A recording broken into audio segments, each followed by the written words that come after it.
जय हिंद साथियों। स्वागत है आप सभी का हमारे YouTube चैनल ज्ञान आरबीएल में।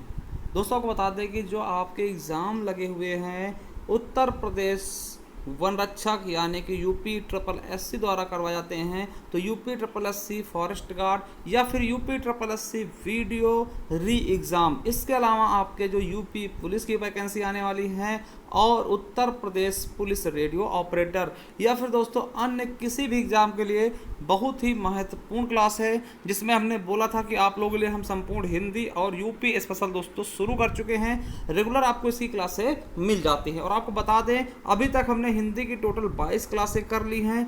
आज हमारी ये 23वीं क्लास है जिसमें हम अविकारी शब्द देखेंगे क्या होते हैं। तो आपको बता दें, देखिए अगर आप पहली बार जुड़े हैं तो जाइए डिस्क्रिप्शन में, वहाँ लिंक मिल जाएगा या फिर सीधा आप प्ले लिस्ट पे जाइएगा साथियों, वहाँ पे आपको लिंक मिल जाएगा ये इस तरह से। ठीक है, आप अगर वीडियो और फॉरेस्ट गार्ड तैयारी करें तो ये वाली आप पढ़ सकते हैं, ये प्ले लिस्ट आप पढ़ सकते हैं क्योंकि इसमें हमने पत्र लेखन भी बिल्कुल अच्छे लेवल से करा दिया है। ठीक है, और आप अगर यूपी पुलिस या फिर किसी अन्य एग्जाम को, चाहे असिस्टेंट पुलिस हो या फिर कोई भी एग्जाम हो A to Z, सबके लिए आप किसी में भी अगर हिंदी पूछा तो आप इसके लिए ये वाली प्लेलिस्ट पढ़ सकते हैं। ठीक है, और आपके लिए दोस्तों उत्तर प्रदेश स्पेशल की भी क्लास से हम लेकर के आ चुके हैं। ठीक है, तो उत्तर प्रदेश स्पेशल संबंधित आप क्लास ये ले सकते हैं, एक बार लेकर के देखिएगा, बहुत ही अच्छे से हमने मेहनत किया है और आपको समझ में भी आएगा। चलिए शुरू करते हैं आज की इस वीडियो को। तो साथियों आपको पता है कि हम देख चुके हैं विकारी शब्द। देखिए विकारी शब्द हमने बताया था कि वे शब्द होते हैं जिनमें लिंग वचन कारक काल के आधार पर दोस्तों परिवर्तन होता है, उन्हें हम विकारी शब्द बोलते हैं। और विकारी शब्द के हमने 4 भेद बताए थे। क्या बताए थे? विकारी शब्द के हमने 4 भेद बताए थे। संज्ञा, जिसे हमने पढ़ चुके हैं दोस्तों। उसके बाद सर्वनाम हमने पढ़ा, सर्वनाम पढ़ा था। ठीक, सर्वनाम के बाद दोस्तों विकारी शब्द का तीसरा पार्ट होता है क्रिया, क्रिया भी हमने बहुत ही अच्छे से समझा। उसके बाद दोस्तों चौथा होता है आपका विशेषण। ठीक है दोस्तों, विशेषण के अंतर्गत हमने विशेष से हो गया और प्रविशेषण, तीनों चीज़ों को हमने समझा। तो देखिए ये विकारी शब्द के पार्ट थे, विकारी शब्द हमने समाप्त कर दिए थे। अब हम देखने वाले हैं अविकारी शब्द। देखिए अविकारी शब्द क्या होता है? ठीक, अविकारी जिसमें दोस्तों परिवर्तन ना हो। ठीक है, समझिए, देखिए वे शब्द जिनमें लिंग वचन कारक से कोई परिवर्तन नहीं होता, मतलब इनके आधार पे उनमें कोई परिवर्तन नहीं होता है, उन्हें ही हम अविकारी या फिर अव्यय शब्द बोलते हैं। देखिए ये क्वेश्चन आपके यूपी पुलिस में पूछा गया था कि अव्यय क्या होता है, तो अव्यय दोस्तों अविकारी को ही बोलते हैं। ठीक है, याद रखेंगे अव्यय किसको बोलते हैं? अविकारी को ही बोलते हैं। और ठीक है, तो देखिए ये हम कह सकते हैं कि हम ये कह सकते हैं कि अव्यय का रूप किसी भी स्थिति में वैसा का वैसा ही रहता है। और दोस्तों इसे अव्यय भी कहते हैं, मतलब अविकारी को ही क्या बोलते हैं? अव्यय भी बोलते हैं। ठीक है, जो अव्यय मतलब जो कभी खर्च ही ना हो ना, ये चीज़ है। अब देखिए आपसे पूछता है, 4 ऑप्शन देकर पूछेगा निम्नलिखित में से कौन सा अव्यय नहीं है, अव्यय का भेद नहीं है दोस्तों। तो आपको बता दूं अव्यय या फिर अविकारी के मुख्यतः 4 भेद है। मुख्यतः कितने भेद है? 4 भेद है। कौन कौन सा है? क्रिया विशेषण, संबंध बोधक, समुच्चय बोधक और विस्मयादि बोधक। दोस्तों बहुत सरल हैं, बहुत ही अच्छे से हम आपको पढ़ाएंगे। उसके अलावा दोस्तों एक निपात होता है, इससे भी हम यहीं पे देखते हुए चलेंगे क्योंकि ये भी कभी कभार दोस्तों आपके अविकारी जैसा ही व्यवहार करता है और यहाँ से दोस्तों लेटेस्ट क्वेश्चन आपके अब एग्जाम में बन रहे हैं। ठीक है, तो हम दोस्तों आज देखेंगे क्रिया विशेषण के बारे में, क्योंकि आपको पता है अव्यय क्या होता है। देखिए अव्यय हम समझा दें आपको, जैसे देखिए अव्यय मतलब होता है जो किसी भी स्थिति में वैसा का वैसा रहे। जैसे आप देखिए और शब्द है ना, और शब्द है, मत शब्द है, ठीक है, तथा शब्द है, ये हमेशा सेम ही रहेंगे। अब चाहे आप लड़की के लिए यूज करो, देखिए तथा, चाहे लड़के के लिए राम तथा सीता या फिर सीता तथा राम, ऐसा नहीं कि लड़के के लिए यूज करो तथा तथी हो जाएगा और लड़कियों के लिए और ही हो जाएगा, और ही रहेगा। चाहे लड़की हो, चाहे लड़का हो, चाहे लड़कियों हो, चाहे लड़के हो, दोस्तों सभी पोजीशन में इनमें कोई चेंज नहीं आएगा। तो इन्हें ही हम क्या बोलते हैं? अविकारी या फिर अव्यय शब्द। ठीक है, चलिए कितने भेद हैं? 4 हैं। पहला क्रिया विशेषण, संबंध बोधक, समुच्चय बोधक और विस्मयादि बोधक। ठीक है, उसके अलावा निपात भी हम इसी वक्त पढ़ लेंगे और हमारा ये शब्द वाला चैप्टर दोस्तों लगभग समाप्त हो जाएगा। चलिए अब देखिए क्रिया विशेषण होता क्या है। देखिए वे अविकारी शब्द जो क्रिया की विशेषता बतलाते हैं क्या कहलाते हैं? क्रिया विशेषण शब्द कहलाते हैं। हमने बताया था कि देखिए विकारी शब्द कितने होते हैं? 4। कौन कौन सा? एक हो गया संज्ञा दोस्तों, संज्ञा। दूसरा हो गया दोस्तों सर्वनाम, सर्वनाम, तीसरा हो गया दोस्तों देख सकते हैं विशेषण था, ठीक है, विशेषण, ठीक है, विशेषण हो गया दोस्तों। और चौथा था क्रिया, चौथा हम यहाँ पे लिख दे रहे हैं क्रिया, ठीक है, क्रिया। अब देखिए हमने बताया था कि इन सबकी कोई ना कोई विशेषता बतलाता है। देखिए हमने बताया था कि संज्ञा और सर्वनाम इन दोनों विशेषता कौन बताता है? विशेषण। कौन बतलाता है? विशेषण, ठीक है। और विशेषण की विशेषता कौन बतलाता है? तो प्रविशेषण। कौन बतलाता है दोस्तों? प्रविशेषण, जिसको हम पढ़ चुके हैं। अब हमने बताया था जो क्रिया है, अब इसकी भी विशेषता कौन बतलाता है? क्रिया विशेषण। तो वही क्रिया विशेषण है जिसके बारे में अभी हम पढ़ेंगे। वो क्या करेगा कि क्रिया की विशेषता बतलाएगा, ठीक है। चलिए तो समझ गए होंगे जो शब्द, जो अभिकारी शब्द दोस्तों क्रिया की विशेषता बतलाते हैं वे क्रिया विशेषण कहलाते हैं। जैसे समझिएगा, जैसे ये समझिए राम धीरे धीरे दौड़ता। देखिए आपको पता, देखिए हमने लिखा राम धीरे धीरे दौड़ता। देखिए राम क्या है? आप बोलेंगे सर करता है। और दौड़ता क्या है? दौड़ता क्रिया है। देखिए क्रिया है, मगर क्रिया की विशेषता क्या है? कैसे, मतलब कैसे क्रिया कर रहा है? जो तो दौड़ तो रहा, दौड़ना क्रिया है ना, मगर दौड़ रहा, मगर कैसे दौड़ रहा दोस्तों? धीरे धीरे। देखिए क्रिया क्या है? दौड़ना। और दौड़ने की विशेषता क्या है? कि वो धीरे धीरे दौड़ रहा दोस्तों। यही क्या है? आपका क्रिया विशेषण, ठीक है। जैसे आप देखते थे कि राम सुंदर है, ठीक है, राम क्या है? सुंदर है। दोस्तों राम की विशेषता क्या है? कि सुंदर है ना, उसकी विशेषता क्या थी? सुंदर। और यहाँ पे दोस्तों दौड़ना क्या है? क्रिया है, और क्रिया विशेषता क्या है? धीरे धीरे दौड़ रहा। अब देखिए जैसे राम अधिक बोलता, देखिए बोलना क्या है? क्रिया है। और कैसे बोलता, कितना बोलता दोस्तों, उसकी विशेषता क्या है? कि अधिक बोलता। अधिक क्या होगा? क्रिया विशेषण। सीता से बोलो कि कम खाए ना, दोस्तों खाने की विशेषता क्या है? कि कम खाए ना, तो ये क्या है? आपका क्रिया विशेषण है। कोई दिक्कत नहीं, समझ में आया होगा बिल्कुल अच्छे से कि मतलब जो क्रिया की विशेषता बतलाते हैं वही होते हैं क्रिया विशेषण। चलिए अब देखिए क्रिया विशेषण थोड़ा महत्व और कार्य समझ लें, क्योंकि देखिए यहाँ से आपका इंपॉर्टेंट तो नहीं है मगर आपको कुछ समझना चाहिए, ठीक है। देखिए पहली चीज ये क्रिया की विशेषता बताते हैं बिल्कुल कि देखिए राम धीरे धीरे चलता है, इसका मतलब क्या है? राम धीरे धीरे चलता है, यानी चलता कैसे है? धीरे धीरे। क्रिया विशेषण है, ठीक है, मतलब क्रिया की विशेषता बतला रहा। और आपको बता दें कि क्रिया में होने का समय भी बतलाता है। देखिए मोहन 2 घंटे से पढ़ता है। अब देखिए 2 घंटे पढ़ता है, देखिए पढ़ने की विशेषता क्या है? कितने? 2 घंटे। कहीं ना कहीं क्रिया विशेषण दोस्तों क्रिया के होने का समय भी बता रहा है कि क्रिया कितने समय तक चली, तो 2 घंटे दोस्तों। 2 घंटा क्या है? क्रिया विशेषण। चलिए अगला है कि स्वीकृति, क्रिया की स्वीकृति का बोध कराना ना, मतलब उसकी स्वीकृति देना। जैसे कि क्या मैं अंदर आऊं? हाँ आ जाओ। तो आने की विशेषता क्या है? कि हाँ, यानी क्रिया क्या है? आ जाओ, आ जाओ की विशेषता क्या है? कि हाँ आ जाओ, ठीक है। तो हाँ क्या हो गया दोस्तों? ये स्वीकृति का बोध करा रहा है, यानी क्रिया विशेषण स्वीकृति का बोध भी कराता है। अगला है कि क्रिया की निषेधता का भी बोध कराएगा दोस्तों, जैसे कि यहाँ कार पार्किंग मत करो। अब करने की विशेषता क्या है? कि मत करो। अब मत क्या है दोस्तों? निषेध कर रहा है, किसी चीज को मना कर रहा है, तो क्रिया विशेषण दोस्तों निषेधता का भी काम कर लेता है। अगला है निश्चितता का बोध दोस्तों करता है, निश्चितता का बोध है ना, मतलब निश्चित क्या है उसका भी बोध करेगा। जैसे आज राम जरूर आएगा, देखिए आएगा तो आएगा क्रिया है।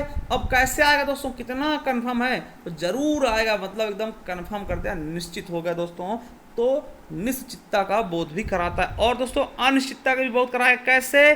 कि कल राम शायद जाएगा। देखिए जाएगा क्या है? क्रिया है, और इसकी विशेषता क्या है? शायद। अब देखिए शायद क्या है? अनिश्चित है, भैया जाएगा कि नहीं जाएगा कोई कंफर्म नहीं है, मगर दोस्तों क्या है? कहीं ना कहीं अनिश्चितता का बोध तो करा रहा है। कौन करा रहा है? तो क्रिया विशेषण। चलिए क्रिया के समाप्त होने का स्थान भी बतलाता है कि सीता छत पर खड़ी। देखिए कहाँ खड़ी है? तो पर, किस पर दोस्तों? छत पर। तो दोस्तों कहाँ है, किस स्थान पे है? तो छत पर खड़ी है। क्रिया होने की स्थिति भी ये बतला रहा है। कौन? क्रिया विशेषण। अगला दोस्तों क्रिया के संपन्न होने की दिशा भी बतलाता है। जैसे सूर्य पूरब में उगता है या फिर होता है दोस्तों, तो होने की विशेषता क्या है? कि पूर्व में, ठीक है। तो ये संपन्न होने की दिशा भी बता रहा है। संकेत भी बताता है, संकेत का बोध। जैसे बेटी इधर आना, तो आने की विशेषता किस तरफ को? इधर आना, ठीक है। मेरी ओर देखना, तो देखने की विशेषता क्या है? और। ये सब क्या है आपके? तो क्रिया विशेषण। कहीं ना कहीं क्रिया की विशेषता बता रहा है भैया कि काम कैसे करना है, किस तरह करना है, किस प्रकार से करना है। 10वां है दोस्तों क्रिया के होने की मात्रा का बोध बतलाना। जैसे राम बहुत खाता है परंतु कम पढ़ता है। देखिए खाने की विशेषता क्या है, बहुत, तो मात्रा कितनी है, बहुत, ठीक है। और पढ़ने की विशेषता क्या है कि कम, मात्रा कैसी है, कम, तो यानी मात्रा का भी बोध कराता है। अब देखिए क्रिया के संपन्न होने का ढंग यानी कि तरीका भी बतलाता है। कैसे, ट्रेन फटाफट भर गई, भरने की विशेषता क्या, फटाफट भर गई दोस्तों, ये क्या हुआ, तरीका बतलाता है किस तरीके से भरी, ठीक है, फटाफट भर गई। तो आप समझ गए होंगे। देखिए यहां तक आपका केवल एक समझाने का उद्देश्य था, ठीक है। चलिए अब आपके भेद देखते हैं। आप देखिए क्रिया विशेषण के भेद कितने होते हैं, तो मैं आपको बता दूं कि अर्थ की दृष्टि से क्रिया विशेषण के 4 भेद होते हैं। कौन कौन से हैं, पहला है कालवाचक क्रिया विशेषण, दूसरा है स्थानवाचक क्रिया विशेषण, तीसरा है परिमाणवाचक क्रिया विशेषण और चौथा है रीतिवाचक क्रिया विशेषण। दोस्तों बहुत इंपॉर्टेंट है इन चारों। अब देखिए प्रयोग के आधार पर दोस्तों इनको 3 भागों में बांटते हैं, साधारण क्रिया विशेषण, संयोजक क्रिया विशेषण, अनुबद्ध क्रिया विशेषण, जो कि दोस्तों ये इंपॉर्टेंट आपकी परीक्षा की दृष्टि से है नहीं, ठीक है। आपको सबसे ज्यादा ऊपर वाला पूछा था। एक बार और इनको हम बांट लेते हैं कि अगर पूछेगा रूप की दृष्टि से तो मूल क्रिया विशेषण, यौगिक क्रिया विशेषण और स्थानीय क्रिया विशेषण, जो कि इंपॉर्टेंट नहीं है, केवल ऊपर वाला ही आपका इंपॉर्टेंट है, ठीक है। तो चलिए दोस्तों अब हम कालवाचक क्रिया विशेषण के बारे में जानते हैं। देखिए कौन सा है, तो हम आपको एक बार आपको दिखाना चाहेंगे। दोस्तों आपने दिखाया था कि क्रिया विशेषण को हम अर्थ के आधार पे कितने भागों में, 4 भागों में बांटते हैं, कालवाचक, स्थानवाचक, परिमाणवाचक और रीतिवाचक। तो इनको हम पढ़ने वाले हैं। तो साथियों कालवाचक क्रिया विशेषण के बारे में देखते हैं। देखिए इसमें क्या होता है, समय का बोध। काल मतलब क्या, समय का बोध हो रहा होगा, तो वो दोस्तों आपका कालवाचक हो जाएगा। आपको बता दें कि कालवाचक क्रिया विशेषण के 3 उपभेद भी हैं। कौन कौन से हैं, समय बोधक, अवधि बोधक और बारंबारता बोधक। देखिए समय बोधक में कैसे आएंगे, जैसे आजकल, परसों, नरसों, कब, जब, तब, सवेरे, पीछे, पहले, जभी, तभी, कभी, फिर, ऐसे सेंटेंस अगर आते हैं क्रिया विशेषण में तो वो कालवाचक क्रिया विशेषण के होंगे, ठीक। और समय बोधक होंगे क्योंकि समय को दर्शा रहे हैं। परसों कौन सा, ये समय तो है। दूसरा है अवधि बोधक, अब तक, कभी ना कभी, लगातार, दिन भर, सतत, नित्य और सर्वदा, ठीक है। और दोस्तों तीसरा है बारंबारता बोधक, यानी बार बार कोई चीज बार बार किया, प्रतिदिन, डेली, ये भी बार बार हो गया, हर रोज यानी डेली, लगातार यानी डेली, बहुधा, कई बार मतलब घड़ी घड़ी, ये होते हैं बारंबारता। यानी कि आप कह सकते हैं कि कालवाचक क्रिया विशेषण को हम 3 भागों में बांटते हैं, समय बोधक, अवधि बोधक, बारंबारता बोधक। अब उदाहरण आपको दिखाते हैं कैसे। देखिए उसे धीरे धीरे लिखने की आदत है। देखिए ये पूछा गया था आपके यूपी ट्रिपल SC 2018 वीडियो के पेपर में कि भैया उसे धीरे धीरे लिखने की आदत है, इसमें क्रिया विशेषण क्या है। देखिए अब देखिए लिखना क्या है दोस्तों, क्रिया है। अब कैसे लिखता है, लिखने की क्रिया क्या है, तो क्रिया की विशेषता क्या है कि धीरे धीरे दोस्तों, तो धीरे धीरे क्या हो जाएगा, आपका कौन सा क्रिया विशेषण का भेद है दोस्तों, ये होगा आपका कालवाचक। तो ये इस तरह से पूछा आता है, ठीक है। सीता आज दिन भर चली है। देखिए चलने की विशेषता क्या है कि दिन भर, दोस्तों दिन भर क्या होगा, कालवाचक क्रिया विशेषण। अगला श्याम प्रतिदिन पढ़ता, दोस्तों पढ़ने की विशेषता क्या है कि प्रतिदिन, दोस्तों ये क्या है, कालवाचक क्रिया विशेषण। अगला है रमेश सुरेश के पीछे खड़ा, दोस्तों खड़े होने की स्थिति क्या है, पीछे, कैसा है, कालवाचक क्रिया विशेषण, ठीक है। चलिए अब दूसरा है दोस्तों स्थानवाचक क्रिया विशेषण। देखिए पहला कालवाचक, दूसरा स्थानवाचक। देखिए स्थान का होता है, इसमें दोस्तों क्या होगा कि स्थिति या फिर दशा का बोध होगा, ठीक है। और यह अधिकरण कारक में पर होता है दोस्तों। जैसे कोई स्थान होता ना तो उस पर में होता है या फिर पर, जैसे कि कोई स्थान पे खड़े, जैसे छत पर खड़ी है तो में पर आ जाएगा ना, इस तरीके से। रूम में बैठी है तो में, है ना, तो मतलब किसी स्थान की बात आएगी उसमें में और पर आता है। आपको बता दें कि इसके 2 उपभेद होते हैं। कौन कौन से, पहला होता है दिशा बोधक। दिशा बोधक में वैसे जैसे दिशा को बताई जाएगी किस कैसे होता है, दाहिने चले जाओ, बाएं चले जाओ, इस तरफ चले जाओ, उस तरफ चले जाओ, किधर, उधर, जिधर, यहाँ और वहाँ, इस तरह सेंटेंस जो होते हैं वो दिशा बोधक के होते हैं। दूसरा है स्थित बोधक। स्थित बोधक में क्या होगा, स्थित कैसी, सर्वत्र है, पास है, आपके निकट है, समीप है, सामने है, साथ है, भीतर है, आगे है, जहां तहां, ऐसे सेंटेंस आते हैं, ठीक है। अब देखिए कैसे क्वेश्चन पूछे जाएंगे कि पूछे जाएंगे दोस्तों, पूछा गया, देखिए यूपी साइम क्या पूछा गया कि तारे आकाश में चमक रहे हैं। दोस्तों ये क्रिया विशेषण का कौन सा भेद है, तो दोस्तों देखिए में, अब देखिए में और पर आ गया, ठीक है। में पर यानी किसी चीज के स्थान का बोध करा रहा, देख सकते हैं, तो यानी कि स्थान, तारे कहाँ चमक रहे हैं, किस स्थान में, तो आकाश में दोस्तों। तो ये में आ गया दोस्तों, इससे आप पहचान सकते हैं, तो ये क्या होगा दोस्तों, स्थान बोधक क्रिया विशेषण। अगला है राम छत पर बैठा है। देखिए बैठने की विशेषता क्या है, पर, कहाँ पर, छत पर दोस्तों, ठीक है। तो ये भी क्या होगा, स्थान बोधक है। राम पास खड़ा है, कहाँ पड़ा है, पास खड़ा, देखिए स्थित बोधक है, यानी ये भी आपका कहीं ना कहीं दोस्तों स्थान बोधक है, ठीक है। घर चौराहे के समीप स्थित, घर चौराहे के समीप स्थित दोस्तों, स्थित की विशेषता है कि समीप दोस्तों, कहीं ना कहीं ये स्थान की ही विशेष बात कर रहा है, ठीक है। तो ये हो गया दोस्तों आपके यूपीएससी में पूछा गया था कि तारे आकाश में चमक रहे हैं, इसमें कौन सा दोस्तों क्रिया विशेषण का भेद है,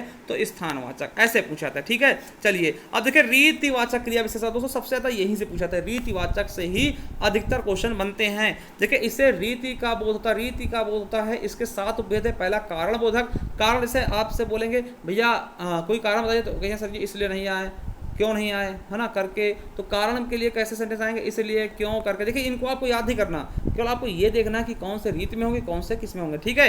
अब देखिए निषेध में नहीं, मत, ना।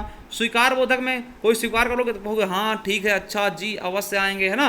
प्रकार में क्या होता है, अचानक, ज्यों, यों, अनायास, सहसा, साक्षात, मानो, परस्पर, ये प्रकार के बोध है ना।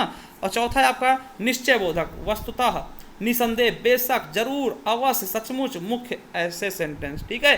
अनिश्चय बोधक में यथासंभव, कदाचित, शायद, यथासाध्य, और प्रश्नवाचक में कहाँ, क्यों, कब और आदि। देखिए ये है आपका कौन सा मेरे दोस्तों, तो साथियों ये है आपका रीतिवाचक क्रिया विशेषण के भेद, किसके दोस्तों, तो रीतिवाचक, ठीक है। याद रखेंगे यहाँ से क्वेश्चन कई पूछे गए हैं। जैसे यथासंभव, दूसरों की मदद करो, पूछेंगे दोस्तों कि इसमें कौन सा क्रिया विशेषण है, तो कौन सा है, रीतिवाचक, ठीक। देखिए यथासंभव लिखा है दोस्तों, यूपीएससी 2021 से पूछा गया।